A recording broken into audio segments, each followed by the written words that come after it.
Project Gravitaur is going to take you guys inside of S4.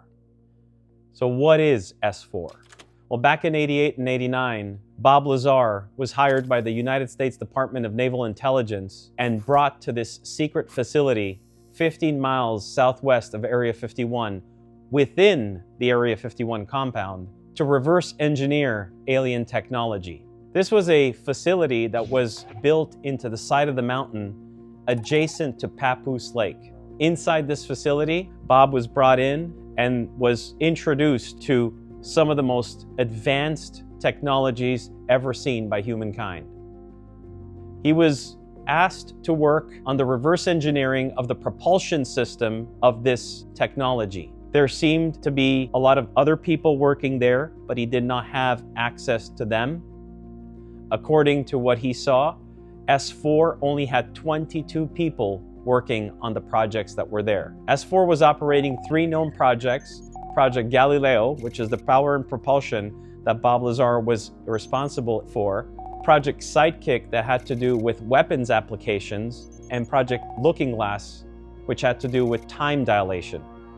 There was a lot of information that was given to him when he first got there, information that was written in these blue folders that he was asked to read, that described some of the most controversial stuff he had ever seen and that we've ever heard of. Information on crafts from a different star system, technology from a different species, a different civilization, and the fact that the United States government was in charge of a program to reverse engineer this technology.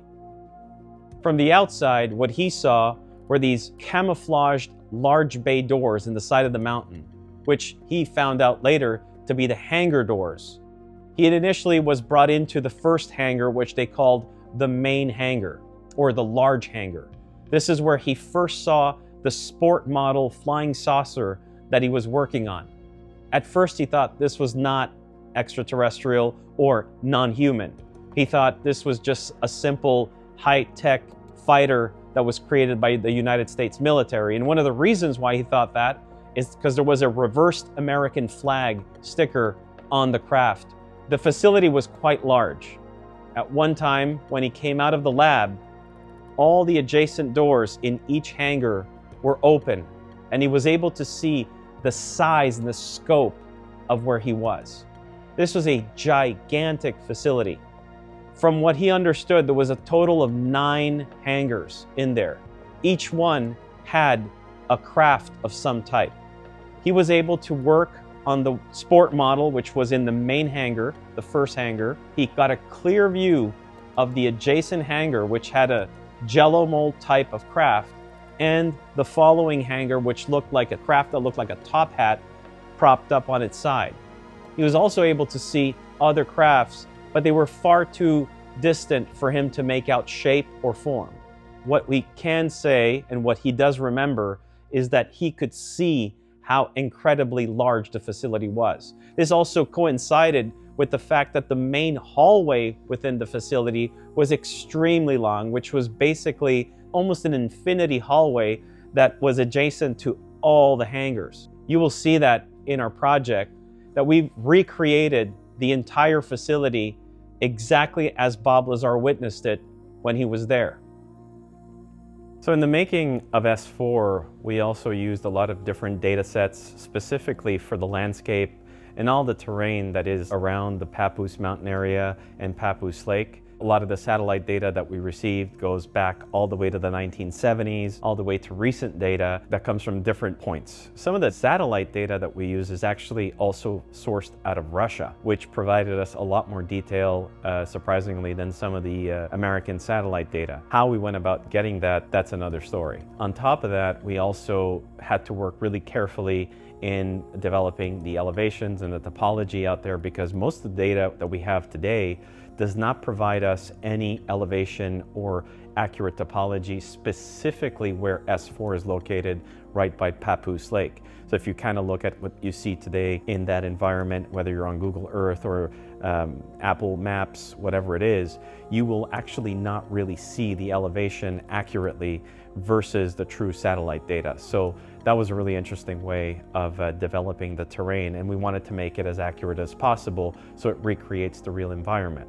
On top of that, by getting the accurate topology and elevations, it allowed us to properly integrate the creation of the S4 facility that was created in the 3D environment within the topology. So when we actually built this facility, we built it outside of the environment based on the measurements and the information that we got from Bob. Once we had to integrate the building itself inside the mountain, that was a little bit of a challenge because we had to make sure that it matched at least what it should have been back then, and it did. So we were able to fit the facility inside the accurate topology, and it provided us the exact length of the entire facility, also how it kind of tapered into this little enclosure in the mountain by Papoose Lake where the main entrance was. So the entire facility was actually built and put into the accurate topology. So it is literally as close to reality as you can get. We created the nurse station where he was initially brought to do an allergy test and to also drink this type of liquid that gave him a stomach ache.